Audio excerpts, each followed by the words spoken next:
ಭೋಗ ಗುರುವೆ, ತ್ಯಾಗ ಗುರುವೆ, ಸುಧೀರ್ ಗುರುವೆ, ವಾಚಾ ಗುರುವೆ, ಭವರೋಗ ಹರ ಶರಣಾಗು ಬಸವ ಮಹಾಗುರುವೆ ಮಗೆ.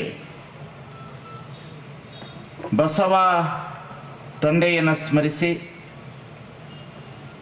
ಮಾನವ ಬಂಧುತ್ವ ವೇದಿಕೆ ಜಿಲ್ಲಾ ಘಟಕ ವಿಜಯಪುರದ ಆಶ್ರಯದಲ್ಲಿ ನಡೀತಿರ್ತಕ್ಕಂತಹ ವ್ಯಸನ ಮುಕ್ತ ಸಮಾಜಕ್ಕೆ ಶರಣರ ವಿಚಾರ, ರಾಷ್ಟ್ರೀಯ ಭಾವೈಕ್ಯತೆ ಮತ್ತು ದೇಶ ಪ್ರೇಮದ ಮೊದಲನೇ ದಿನದ ಕಾರ್ಯಕ್ರಮದ ಉದ್ಘಾಟನೆಯನ್ನು ಮಾಡಿರ್ತಕ್ಕಂಥ ಪರಮ ಪೂಜ್ಯರಾದಂತಹ ಬಸವನ ಬಾಗೇವಾಡಿಯ ಪರಮ ಪೂಜ್ಯ ಸಿದ್ಧಲಿಂಗ ಮಹಾಸ್ವಾಮೀಜಿಯವರಲ್ಲಿ ಭಕ್ತಿ ಶರಣಾರ್ಥಿಗಳನ್ನು ಸಲ್ಲಿಸಿ ಈ ಕಾರ್ಯಕ್ರಮದಲ್ಲಿ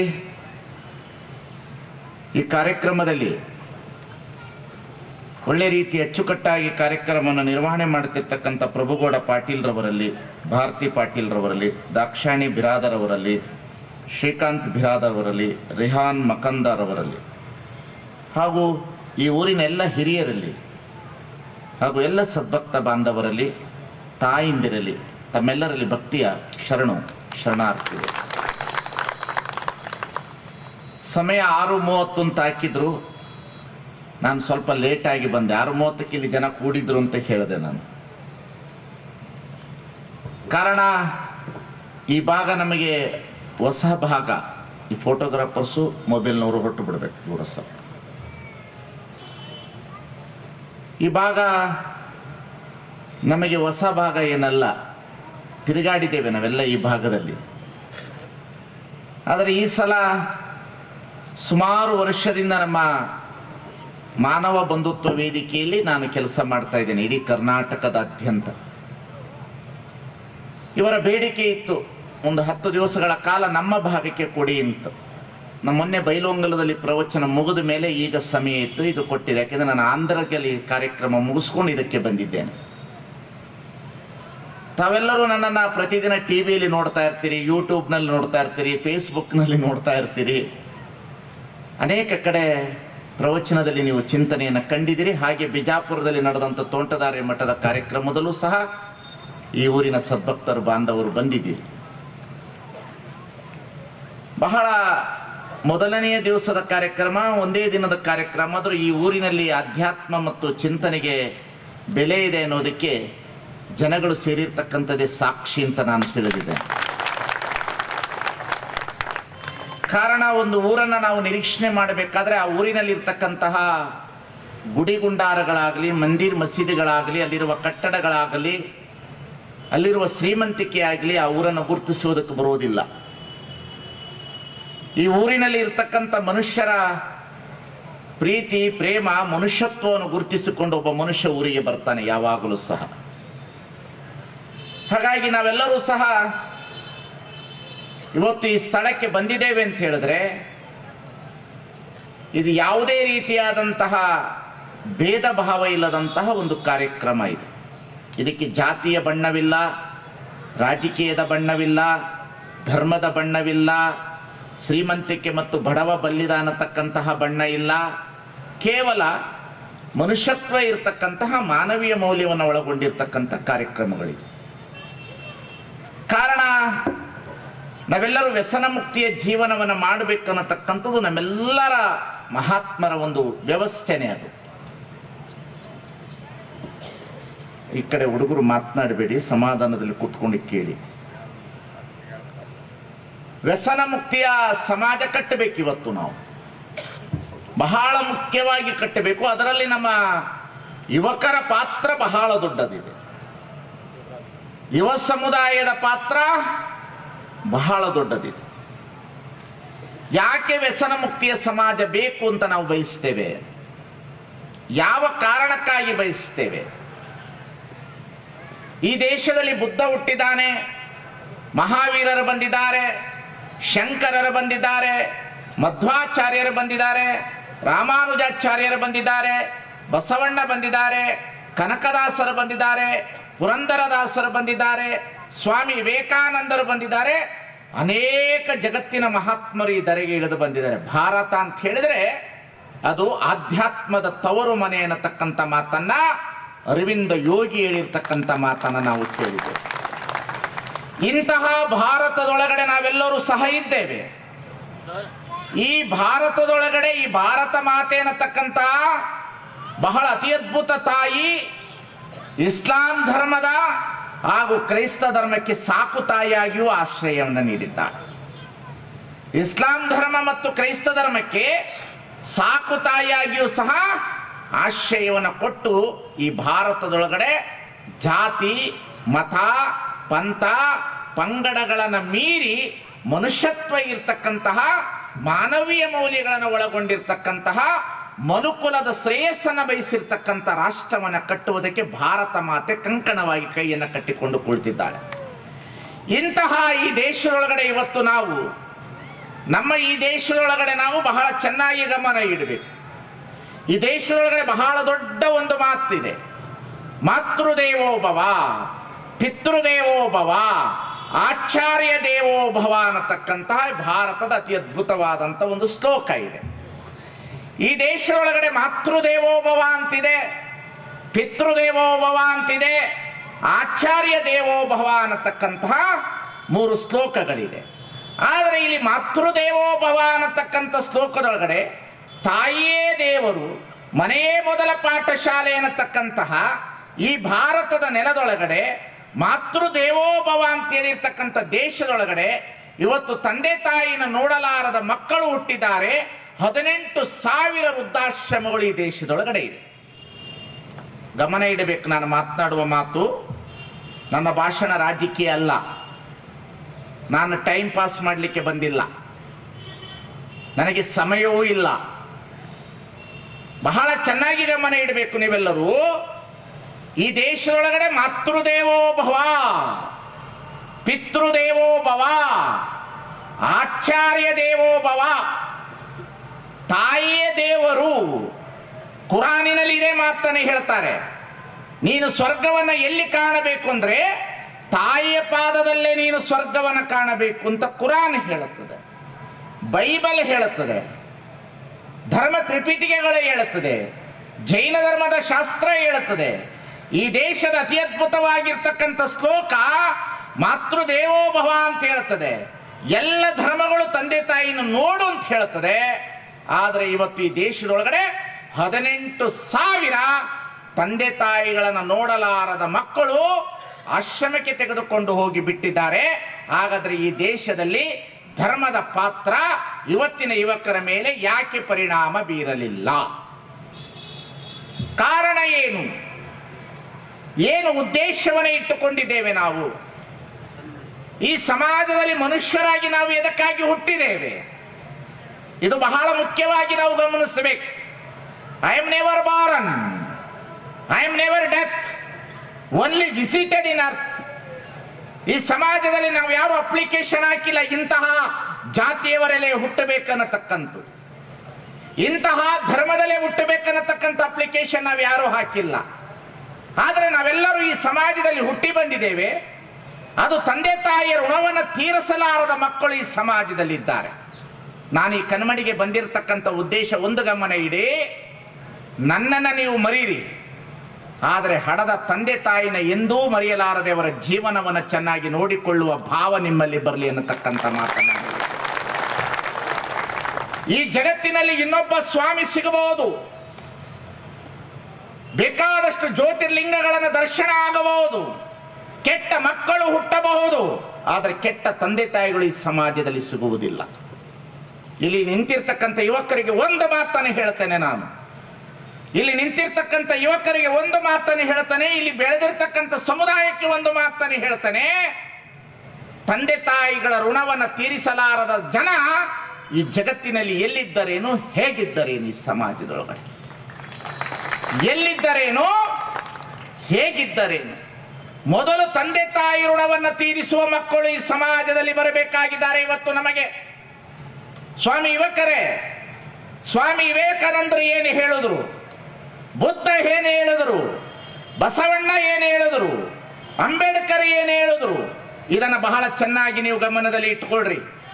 ಒಬ್ಬ ಕವಿ ಬರೀತಾನೆ, 10 ಮಕ್ಕಳ ಎತ್ತು ಪೊರೆಯುವಳು ತಾಯಿ, ಮುತ್ತು ಮಾಣಿಕ್ಯದಿಂದ ಪಾಡಿ, 10 ಮಕ್ಕಳನ್ನ ಮತ್ತೆ ಪೊರೆಯೊಳಕ್ಕೆ, 10 ಬೋಳಾಡುವರು ಬೋಳು ಬಸವ, 10 ಮಕ್ಕಳನ್ನ ಇಬ್ಬರು ತಂದೆ ತಾಯಿಗಳ ಸಾಕ್ತಾರೆ. ಆದರೆ ಇಬ್ಬರು ತಂದೆ ತಾಯಿಗಳನ್ನ ಸಾಕಬೇಕಾದ್ರೆ 10 ಮಕ್ಕಳು ಫುಟ್ಬಾಲ್ ಗ್ರೌಂಡ್ ಅಲ್ಲಿ ಫುಟ್ಬಾಲ್ ಆಡಿಸ್ತಾರೆ ಈ ಜಗತ್ತಿನಲ್ಲಿ. ಸ್ವಾಮಿ, ಬಹಳ ವೇದ ಓದಬೇಡ್ರಿ, ಆಗಮ ಓದಬೇಡ್ರಿ, ಪೂಜೆ ಮಾಡ್ಲಿಕ್ಕೆ ಹೋಗಬೇಡ್ರಿ. ಜೀವನ ಅಂದ್ರೆ ಏನು ಅಂತ ತಿಳ್ಕೊಳ್ಬೇಕಾದ್ರೆ ಯುವಕರೇ, ನಾಳೆ ನಾನು ಹೋದ ಮೇಲೆ ನೀವೆಲ್ಲರೂ ಸಹ ಈ ಸಮಾಜದಲ್ಲಿ ಇರ್ತಕ್ಕಂಥವರು, ಇವತ್ತಿನ ಯುವಕರು, ನೀವೇನು ಮಾಡಬೇಕಾಗಿಲ್ಲ. ಒಂದು ಬಕೆಟ್ ತಗೊಳ್ರಿ, ಇನ್ನೊಂದು ಬಕೆಟ್ ತಗೊಳ್ರಿ, ಒಂದು ಬಕೆಟ್ ನಲ್ಲಿ ಹಾಲು ಹಾಕ್ರಿ, ಇನ್ನೊಂದು ಬಕೆಟ್ ನಲ್ಲಿ ಸರಾಯಿ ಹಾಕ್ರಿ. ಅದೇ 2 ಬಕೆಟ್ ಅನ್ನು ತೆಗೆದುಕೊಂಡು ಈ ಬಸ್ ಸ್ಟ್ಯಾಂಡ್ ಹತ್ರ ತಂದು ಇಡ್ರಿ. ಊರಿನಲ್ಲಿರುವ ನಾಯಿಗಳಿಗೆ ಅಲಂಕಾರ ಮಾಡಿಕೊಂಡು ಯುವಕರು ಊದುತ್ತಾ ಬಾರಿಸುತ್ತಾ ಕರೆದುಕೊಂಡು ಬನ್ರಿ. ಆ ಬಕೆಟ್ ಮುಂದೆ ತಂದು ನಿಲ್ಲಿಸ್ರಿ. ನಾಯಿ ಯಾವುದು ಕುಡಿತಿದೆ ನೋಡಿ ಜೀವನ ಮಾಡ್ರಿ. ಜಗತ್ತಿನಲ್ಲಿ ಮನುಷ್ಯತ್ವ ಯಾವುದು, ಮಾನವೀಯ ಮೌಲ್ಯ ಯಾವುದು ಅಂತ ಗೊತ್ತಾಗ್ತದೆ ಜಗತ್ತಿನಲ್ಲಿ. ಬಹಳ ದೂರ ಹೋಗಬೇಕಾಗಿಲ್ಲ ಯುವಕರೇ, ನೀವು ಬಹಳ ದೂರ ಹೋಗಬೇಕಾಗಿಲ್ಲ. ಭಾರತ ಅಂತ ಹೇಳಿದ್ರೆ ಇದು ಸಾಮಾನ್ಯವಾದ ಭಾರತವಲ್ಲ, ಇದು ಅಭಿವೃದ್ಧಿಯ ಭಾರತ, ಇದು ಭಾವೈಕ್ಯತೆಯ ಭಾರತ, ಇದು ತಂದೆ ತಾಯಿನ ದೇವರು ಅಂತ ತೋರಿಸಿರುವ ಭಾರತ, ಇದು ಮನೆಯನ್ನ ದೇವರು ಮಾಡಿರುವ ಭಾರತ, ಇದು ದೇಹವನ್ನ ದೇವಾಲಯ ಮಾಡಿರುವ ಭಾರತವಿದು. ಇದು ಹೆಣ್ಣು ಮಕ್ಕಳನ್ನ ತಂದೆ ತಾಯಿಯ ರೀತಿಯಲ್ಲಿ ಅಲ್ಲ, ಮಾತೃದೇವೋಭವ, ಹೆಣ್ಣು ಮಕ್ಕಳನ್ನು ಹೆಣ್ಣು ಮಕ್ಕಳಾಗಿ ನೋಡಿದ ಭಾರತವಲ್ಲ. ಹೆಣ್ಣಲ್ಲ, ಹೆಣ್ಣು ಕಪಿಲ ಸಿದ್ಧ ಮಲ್ಲಿಕಾರ್ಜುನ ಅನ್ನತಕ್ಕಂತಹ ಸಾಕ್ಷಾತ್ ಹೆಣ್ಣು ಪ್ರತ್ಯಕ್ಷ ಕಪಿಲ ಸಿದ್ಧ ಮಲ್ಲಿಕಾರ್ಜುನ ಅಂತ ಹೇಳಿರ್ತಕ್ಕಂಥ ಭಾರತ. ನಾವೆಲ್ಲಿದ್ದೇವೆ? ಯಾವ ಜಾಗದಲ್ಲಿದ್ದೇವೆ ಸ್ವಾಮಿ? ಒಂದು ಊರಿನಲ್ಲಿ ಕನಿಷ್ಠ ಅಂತ ಹೇಳಿದ್ರು 5 ರಿಂದ 10 ಸರಾಯಿ ಅಂಗಡಿಗಳಾಗಿ ಬಿಟ್ಟು, 10 ರಿಂದ 5 ಸರಾಯಿ ಅಂಗಡಿಗಳಾಗಿ ಬಿಟ್ಟು, ಒಂದು ಜಾತ್ರೆ ಬಂದ್ರೆ ಬಡದಾಟ ಮಾಡ್ತೇವೆ, ಒಂದು ರಾಜಕೀಯ ಬಂದ್ರೆ ಬಡದಾಡ್ತೇವೆ, ಒಂದು ಮದುವೆ ಮನೆಗಳಲ್ಲಿ ಕುಡಿದು ಹೋರಾಟ ಮಾಡ್ತಾ ಇದ್ದೇವೆ. ಹೇಗೆ ಕಟ್ಟೋದು ವಿಚಾರ ಮಾಡ್ರಿ ಯುವಕರೇ. ಎಲ್ಲಿ ಸ್ವಾಮಿ ವಿವೇಕಾನಂದನ ಆದರ್ಶ, ಎಲ್ಲಿ ಅರವಿಂದರ ಆದರ್ಶ, ಎಲ್ಲಿ ಮಹಾತ್ಮರ ಆದರ್ಶ? ಮಹಾತ್ಮರು ಹೇಳಿದ್ರು, ನೀನು ಒಲಿದು ಪಾದವ ನಿಟ್ಟ ನೆಲವೇ ಸುಕ್ಷೇತ್ರ, ಜಲವೇ ಪಾವನ ತೀರ್ಥ, ಸುಲಭ ಶ್ರೀ ಗುರುವೇ ಕೃಪೆಯಾಗು. ಕನ್ಮಡಿಯ ಸದ್ಭಕ್ತರೇ, ಜಗತ್ತಿಗೆ ದ್ರಾಕ್ಷಿ ಕೊಡುವ ಹಳ್ಳಿ ನಿಮ್ಮದು, ಜಗತ್ತಿಗೆ ಒಣದ್ರಾಕ್ಷಿಯನ್ನು ಕೊಡುವಂತಹ ಕಾರ್ಯಕ್ಷೇತ್ರವಿದು. 300-400 ವರ್ಷದ ಹಿಂದೆ ಅವಧೂತನಾಗಿ ಹೋಗಿರ್ತಕ್ಕಂತಹ ಧರೇಶ್ವರನ ಕ್ಷೇತ್ರವಿದು. ಗಮನ ಇಡಬೇಕು ನೀವೆಲ್ಲರೂ. ಇವತ್ತಿನ ಯುವಕರು ಒಳ್ಳೆಯ ಸಚ್ಚಾರಿತ್ರ್ಯವಾಗಿರ್ತಕ್ಕಂಥ ಯುವಕರು ನಮಗೆ ಬೇಕಾಗಿದ್ದಾರೆ, ದುಡಿಯುವ ಯುವಕರು ಬೇಕಾಗಿದ್ದಾರೆ, ಭಾವೈಕ್ಯತೆಯನ್ನು ಮೆರೆಯುವ ಹುಡುಗರು ಬೇಕಾಗಿದ್ದಾರೆ. ಜಾತಿ ಮತ ಪಂಥಗಳನ್ನು ಮೀರಿ, ಧರ್ಮಗಳನ್ನು ಮೀರಿ ದೇವನೊಬ್ಬನೇ ತಂದೆ, ಮನುಜರೆಲ್ಲರೂ ಒಂದೇ, ನಡೆಯುವ ನೆಲ ಒಂದೇ, ಕುಡಿಯುವ ನೀರೊಂದೇ, ಉದಯಿಸುವ ಸೂರ್ಯ ಒಂದೇ, ಬೀಸುವ ಗಾಳಿ ಒಂದೇ, ದೇವರೊಬ್ಬನೇ ಒಬ್ಬ, ಮನುಜ ಕುಲ ಮನುಜ ಮತ ಅನ್ನತಕ್ಕಂಥ ವಿಶ್ವಭಾತೃತ್ವದ ಯುವಕರು ಇವತ್ತು ನಮ್ಮ ದೇಶಕ್ಕೆ ಬೇಕಾಗಿದ್ದಾರೆ ಅನ್ನತಕ್ಕಂಥದನ್ನು ಅರ್ಥ ಮಾಡಿಕೊಳ್ಳಬೇಕಾಗಿರ್ತಕ್ಕಂಥದ್ದು. ಬಹಳ ಭಯ ಆಗ್ತದೆ. ಭಾಷಣ ಮಾಡಿ ನನ್ನಂತವನು ಹೋಗಬೇಕಾದ್ರೆ ಭಯ. ಸರ್ಕಾರ ಪೊಲೀಸ್ ಕೊಟ್ಟಾರ, ನಿಜಗುಣಾಥ ಸ್ವಾಮೀಜಿಗೆ ಗುಂಡಿಟ್ಟು ಕೊಂದಾರು ಅಂತ. ನಮ್ಮಂತ ಸ್ವಾಮಿಗಳಿಗೇನೆ ಗುಂಡಿಟ್ಟು ಕೊಲ್ತಾರೆ ಅಂದಮೇಲೆ ಇನ್ನೇನು ಏನಾಗ್ಲಿಕ್ಕೆ ಸಾಧ್ಯತೆ ಇದೆ ಈ ದೇಶದೊಳಗಡೆ? ಅದಕ್ಕೆ ಬಸವಣ್ಣ ಬರೆದ್ರು, ಒಲೆ ಹತ್ತಿ ಉರಿದರೆ ನಿಲ್ಲಬಹುದಲ್ಲದೆ ದರೆ ಹತ್ತಿ ಉರಿದರೆ ನಿಲ್ಲಬಾರದು. ಏರಿ ನೀರುಂಬೋಡೆ, ಬೇಲಿ ಕೈಯ ಮೇವೋಡೆ, ನಾರಿ ತನ್ನ ಮನೆಯಲ್ಲಿ ಕಳುವಡೆ, ತಾಯಿಯ ಮಲೆ ಹಾಲು ನಂಜಾಗಿ ಕೊಲುವಡೆ, ಈ ನಾರಿಗೆ ದೂರಲಿ ಕೂಡಲ ಸಂಗಮ ದೇವ. ತಂದೆ ತಾಯಿಯನ್ನು ನೋಡಲಾರದ ಮಕ್ಕಳು ಹುಟ್ಟಿದ್ರು. ಶಾಲೆಗೆ ಬಂದಂತ ಮಕ್ಕಳನ್ನ ಶಿಕ್ಷಕರು ಪಾಠ ಮಾಡುವುದನ್ನು ಬಿಟ್ಟು ಅನೈತಿಕ ಚಟುವಟಿಕೆಗಳಿಗೆ ಕೈ ಹಾಕಿದರು. ಮನೆಯಲ್ಲಿರುವ ಮಗಳಿಗೆ ತಂದೆ ಅತ್ಯಾಚಾರ ಮಾಡುವ ಮನಸ್ಸು ಬಂತು. ಸ್ವಾಮಿಗಳ ಮಠಕ್ಕೆ ಶಿಷ್ಯರು ಬಂದ್ರ ಯೋಗದ ಭೂಮಿ ಆಗತಕ್ಕಂಥದ್ದು ಭೋಗದ ಭೂಮಿಯಾಗಿ ನಡೆದುಕೊಳ್ಳುವ ಸ್ಥಿತಿಗೆ ಬಂತು. ಏನು ಬದಲಾವಣೆ ಮಾಡೋದು ಈ ದೇಶದೊಳಗಡೆ? ಏನು ಮಾಡ್ಲಿಕ್ಕೆ ಸಾಧ್ಯ ಇದೆ? ಇನ್ನೊಂದು 50 ವರ್ಷ ಹೋಗ್ಲಿ, ಈ ರಾಷ್ಟ್ರದೊಳಗಡೆ ಮಳೆ ಕಡಿಮೆ ಆಗ್ತದ, ಆಹಾರ ಪದ್ಧತಿ ಕಡಿಮೆ ಆಗ್ತದ, ರೈತರು ಇವತ್ತು ನೆಲ ಮತ್ತು ಆಕಾಶ ನೋಡುವ ಪರಿಸ್ಥಿತಿಗೆ ನಾವು ಬಂದಿದ್ದೇವೆ. ಒಂದು ಕಡೆ ಧಾರ್ಮಿಕ ಮುಖಂಡರ ಅಟ್ಟಹಾಸ ಮೆರೀತಾ ಇದೆ, ಇನ್ನೊಂದು ಕಡೆ ಭ್ರಷ್ಟಾಚಾರದ ವ್ಯವಸ್ಥೆ ನಿಂತುಕೊಂಡಿದೆ, ಇನ್ನೊಂದು ಕಡೆ ಪ್ರಕೃತಿಯ ವಿಕೋಪಕ್ಕೆ ಒಳಗಾಗಿರ್ತಕ್ಕಂಥ ಈ ರಾಷ್ಟ್ರದೊಳಗಡೆ ಹೇಗೆ ಬದುಕೋದು ನಾವು? ವಿಚಾರ ಮಾಡಿ ನೋಡಿ ನೀವೆಲ್ಲರೂ. ಇನ್ನೊಂದು 50 ವರ್ಷ ಹೋಗ್ಲಿ, ಜೋಳಕ್ಕೆ ಬೆಲೆ ಇಲ್ಲ, ಅನ್ನ ಸಿಗೋದು ಕಷ್ಟ, ಅಕ್ಕಿ ಸಿಗುವುದು ಕಷ್ಟ, ದುಡಿಯುವ ಕೈಗಳೇ ಇಲ್ಲ. ಮೋಸ, ವಂಚನೆ, ದಗ, ಎಲ್ಲಿ ಹೋದ್ರೂ ಅಲ್ಲಿ ಮೋಸ ಮಾಡುವ ವ್ಯವಸ್ಥೆಗೆ ನಿಂತುಕೊಂಡಿದ್ದೇವೆ ಸ್ವಾಮಿ. ಈ ದೇಶ ನಮ್ಮದು, ಈ ನಾಡು ನಮ್ಮದು, ಈ ರಾಷ್ಟ್ರ ನಮ್ಮದು, ಈ ನೆಲ ನಮ್ಮದು, ಈ ಜಲ ನಮ್ಮದು ಅನ್ನುವ ಭಾವನೆ ಇವತ್ತಿನ ಯುವಕರಿಗೆ ಬರಬೇಕಾಗಿದೆಯಲ್ಲ, ಇವತ್ತಿನ ಸತ್ಪ್ರಜೆಗಳಿಗೆ ಬರಬೇಕಾಗಿದೆಯಲ್ಲ. ವಿಚಾರ ಮಾಡಿ ನೋಡಿ. ನಮ್ಮ ಮತಗಳನ್ನು ನಾವು ಮುಂದಿನ ದಿನಮಾನ ಚುನಾವಣೆಯಲ್ಲಿ ಒಂದು ಓಟನ್ನ, ಒಂದು ಸೀರೆಗೆ, ಒಂದು ಹೆಂಡಕ್ಕೆ, ಇದಕ್ಕೆ ಮಾರಿಕೊಳ್ಳುವ ರೀತಿಯಲ್ಲಿ ನಮ್ಮನ್ನೇ ನಾವು ಮಾರಿಕೊಳ್ಳುವ ಮನಸ್ಸಿನ ಸ್ಥಿತಿಯಲ್ಲಿ ಇವತ್ತು ನಮ್ಮ ಈ ದೇಶದಲ್ಲಿ ನಾವು ಪ್ರಜೆಗಳು ಬಂದು ನಿಂತುಕೊಂಡಿದ್ದೀವಲ್ಲ. ವಿಚಾರ ಮಾಡಬೇಕು, ನಾನು ಬಂದಿರುವ ಉದ್ದೇಶ ಏನು ಅಂತ. ನಾವು ಬಂದಿರುವ ಉದ್ದೇಶ ಏನು ಅನ್ನತಕ್ಕಂಥದ್ದನ್ನು ನೀವು ಚೆನ್ನಾಗಿ ಗಮನದಲ್ಲಿ ಇಟ್ಟುಕೊಳ್ಳಬೇಕು. ಯಾಕೆ ಈ ಮಾತುಗಳನ್ನು ಹೇಳ್ತೇನೆ ಅಂದ್ರೆ, ಬಹಳ ನೋವಿನ ಸಂಗತಿಯಲ್ಲಿ ನಿಂತುಕೊಂಡಿದ್ದೇವೆ ಇವತ್ತು. ದೇವರು ಧರ್ಮಗಳು ಅನ್ನತಕ್ಕಂಥದ್ದು ದೂರಿ ನಿಂತದೆ. ಇವತ್ತು ದೂರಿ ನಿಲ್ಲಿಸ್ಕೊಂಡಿದ್ದೀವಿ. ದಯಮಾಡಿ ಇಲ್ಲಿ ಕುಳಿತವರಿಗೆ ಒಂದು ಮಾತನ್ನು ಹೇಳ್ತೇನೆ, ಯುವಕರೇ, ನಿಮ್ಮ ಕೈಗಳು ದುಡಿಯುವ ಕೈಗಳಾಗಲಿ, ನಿಮ್ಮ ಕೈಗಳು ಪರಸ್ತ್ರೀಯರನ್ನು ನೋಡುವಾಗ ಮಹಾದೇವಿ ಎನ್ನುವ ಕೈಗಳಾಗಲಿ, ನಿಮ್ಮ ಕೈಗಳು ಹೆಣ್ಣು ಮಕ್ಕಳನ್ನು ನೋಡುವಾಗ ಪರಸ್ತ್ರೀಯರನ್ನು ಮಹಾದೇವಿ ಎನ್ನುವ ಕೈಗಳಾಗಲಿ, ನಿಮ್ಮ ತಂದೆ ತಾಯಿಗಳನ್ನು ನೋಡುವಾಗ ಪ್ರಾರ್ಥನೆ ಮಾಡುವ ತುಟಿಗಳಿಗಿಂತ ಸೇವೆ ಮಾಡುವ ಕೈಗಳೇ ಶ್ರೇಷ್ಠ ಅನ್ನತಕ್ಕಂತಹ ಭಾವನೆಯಲ್ಲಿ ನಿಮ್ಮ ಕೈಗಳು ಬರಲಿ ಅನ್ನತಕ್ಕಂಥ ಮಾತನ್ನು ಹೇಳ್ತೀನಿ. ಈ ನಾಡಿನಲ್ಲಿ ಬಸವಣ್ಣ ಬಂದರು, ಎಂಥವನು ಬಸವಣ್ಣ.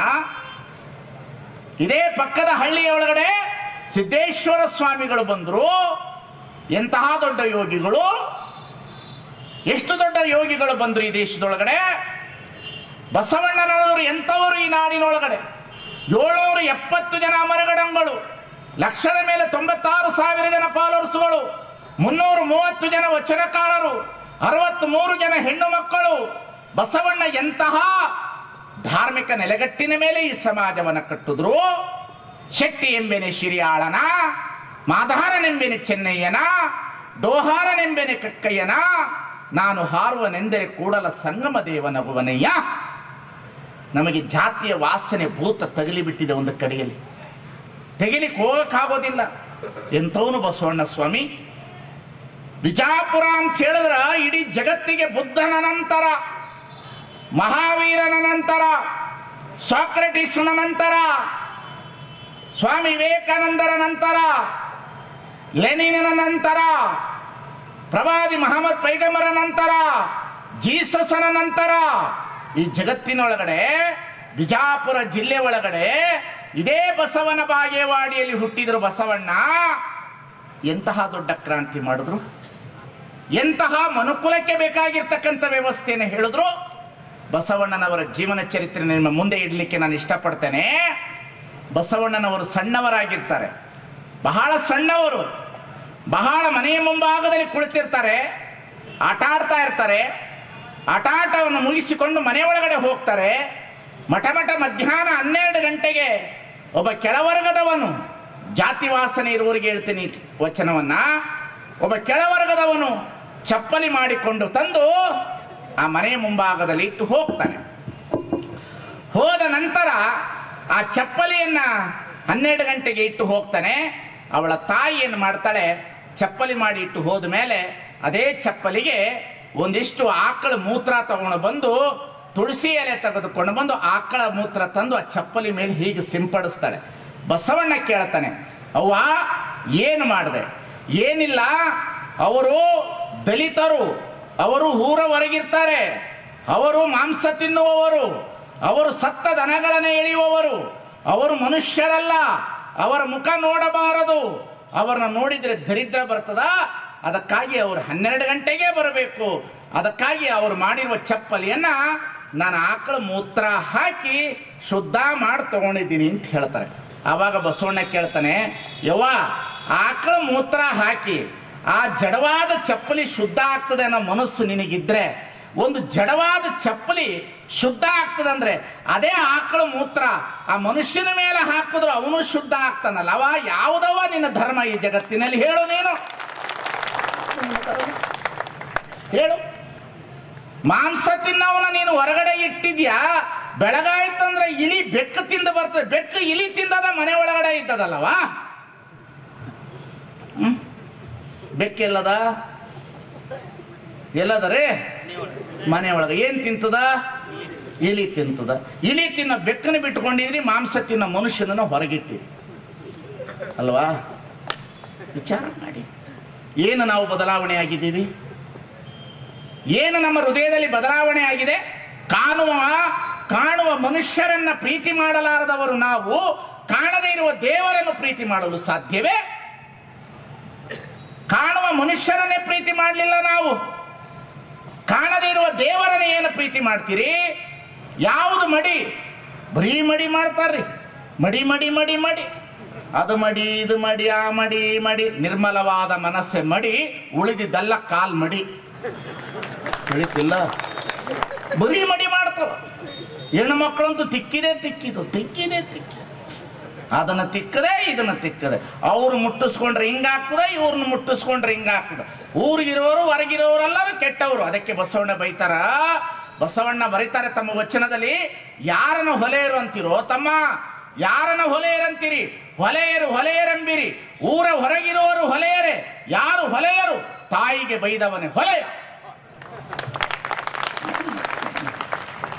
ತಂದೆಗೆ ಮಾರುತ್ತರ ಕೊಟ್ಟವನೇ ಹೊಲೆಯ. ಪರಸತಿಯನ್ನು ಚಿತ್ತದಲ್ಲಿ ಬಯಸುವವನೇ ಹೊಲೆಯ. ಹೊಲೆಯರಂತೀರಿ. ಎಲ್ಲಿದೆಪ್ಪ ಹೊಲೆ?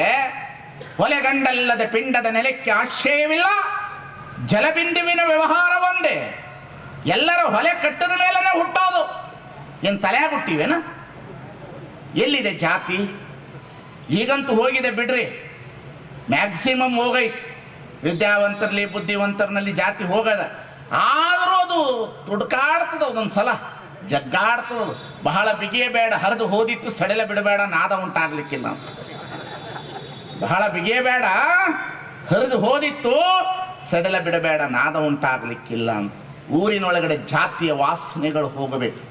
ನಮಗೆ ದೇವರು ಉಲಿಬೇಕಾದ್ರೆ ಜಾತಿ ಮೊದಲು ಹೋಗಬೇಕು.